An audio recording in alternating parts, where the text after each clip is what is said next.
श्री कृष्णा दोस्तों, स्वागत है आपका मेरे यूट्यूब चैनल दिव्य भक्ति में। तो कैसे हैं आप लोग? आशा करते हैं कि स्वस्थ होंगे, मस्त होंगे।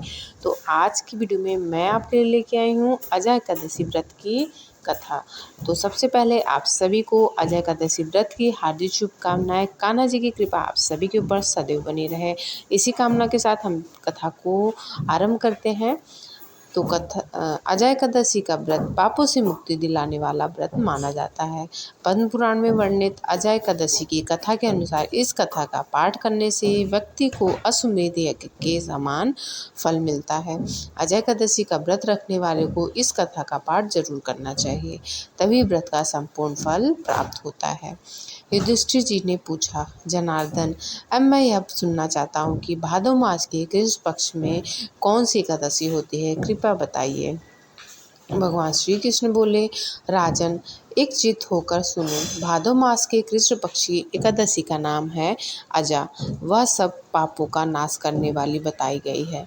जो भगवान हर्षिकेश का पूजन करके इसका व्रत करता है, उसके सारे पाप नष्ट हो जाते हैं।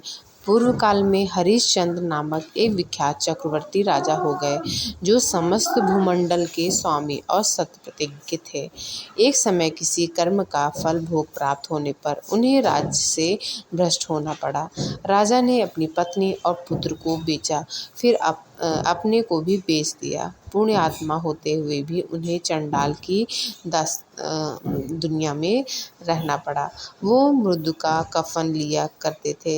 इतने पर भी नृपश्रेष्ठ हरिश्चंद्र सत्य से विचलित नहीं हुए।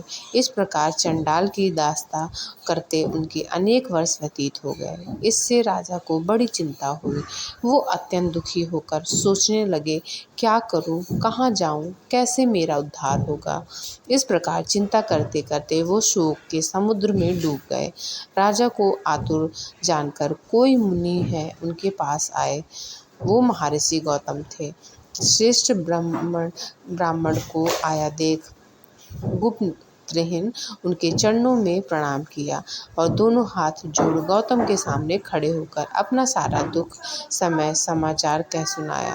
राजा की बात सुनकर गौतम ने कहा, राजन, भादो के कृष्ण पक्ष में अत्यंत कल्याणमयी अजा नाम की एकादशी आ रही है, जो पुण्य प्रदान करने वाली है। इसका व्रत करो, इससे पाप का अंत होगा। तुम्हारे भाग्य से आज के 7वें दिन एकादशी है। इस दिन उपवास करके रात में जागरण करना। ऐसा कहकर महर्षि गौतम अंतर्ध्यान हो गए। मुनि की बात सुनकर राजा हरिश्चंद्र ने उस उत्तम व्रत का अनुष्ठान किया। इस व्रत के प्रभाव से राजा सारे दुखों से पार हो गए। उन्हें पत्नी का सात्रिधान और पुत्र का जीवन मिल गया। आकाश में दुंदुभियां बज गई और लोक से फूलों की वर्षा होने लगी। एकादशी के प्रभाव से राजा ने अकट राज्य प्राप्त किया और अंत में पूर्वजन तथा परिजनों के साथ स्वर्गलोक को प्राप्त हो गए। राजा युधिष्ठिर, जो मनुष्य ऐसा व्रत करते हैं वो सब पापों से मुक्त हो स्वर्गलोक में जाते हैं। इसके पढ़ने और सुनने से अश्वमेध यज्ञ का फल मिलता है। तो यहीं पे मैं अपनी कथा को समाप्त करती हूँ। आशा करती हूँ आपको ये कथा अच्छी लगी होगी। तो चलिए मिलते हैं एक और नई वीडियो के साथ। तब तक के लिए जय श्री कृष्णा। स्वस्थ रहिए, मस्त रहिए।